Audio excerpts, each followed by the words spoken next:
Awal perjalanan, Ardi dan teman-temannya, Dika dan Lina, memutuskan untuk melakukan perjalanan ke sebuah desa terpencil yang terkenal karena keindahan alamnya. Perjalanan itu dimulai pada sore hari. Mereka menyusuri jalan setapak yang dikelilingi oleh hutan lebat, dengan semangat menjelajahi tempat baru. Namun, penduduk desa terdekat memperingatkan mereka tentang jalanan yang berbahaya dan mitos mengenai sebuah kampung yang disebut Kampung Kematian.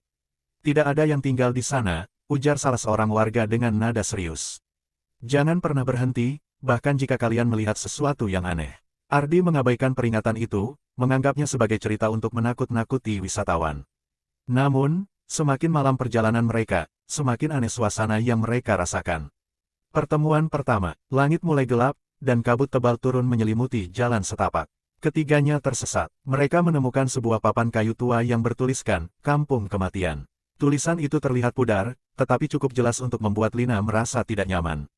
Ini pasti cuma nama kampung biasa, ujar Ardi mencoba meyakinkan. Namun, ketika mereka melangkah lebih jauh, suasana berubah menjadi semakin menyeramkan. Rumah-rumah tua dengan atap jerami berdiri di pinggir jalan. Pintu-pintu terbuka setengah, seperti ada seseorang yang baru saja keluar. Suara tangis di malam hari. Saat mereka mencoba mencari tempat untuk beristirahat, terdengar suara tangisan pelan dari salah satu rumah. Suara itu terdengar menyayat hati, seperti seorang perempuan yang sedang berduka. Lina mendekat dengan hati-hati, tetapi Dika menariknya. Kita tidak seharusnya berada di sini. Ini terlalu aneh, kata Dika dengan nada panik. Ardi, yang penasaran, melongokkan kepala ke dalam rumah. Di dalam, ia melihat sosok perempuan berambut panjang duduk membelakanginya, mengenakan kain lusuh. Perempuan itu berhenti menangis dan memutar kepalanya perlahan. Mata mereka bertemu, dan Ardi terdiam membeku. Wajah perempuan itu tampak pucat dengan mata cekung dan bibir menghitam. Kampung yang hidup di malam hari.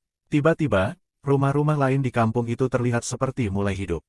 Lampu-lampu minyak menyala sendiri, dan suara-suara langkah kaki mulai terdengar.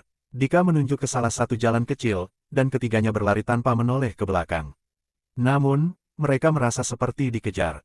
Bayangan-bayangan hitam muncul di jalanan, bergerak tanpa arah. Ardi merasa pundaknya disentuh, tetapi ketika ia menoleh, tidak ada siapa-siapa.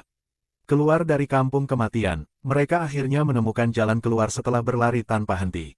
Namun, saat mereka menoleh kembali, kampung itu telah menghilang. Tidak ada jejak rumah-rumah atau jalan kecil yang sebelumnya mereka lewati. Ketiganya kembali ke desa terdekat dengan napas tersengal. Ketika mereka menceritakan apa yang terjadi, salah seorang penduduk desa berkata dengan nada prihatin, kampung itu hanya muncul di malam hari, untuk mereka yang tersesat. Tidak ada yang bisa menjelaskan kenapa, tapi kalian beruntung masih hidup.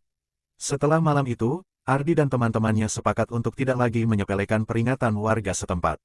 Kampung kematian meninggalkan jejak dalam ingatan mereka, sebuah misteri yang takkan pernah mereka lupakan.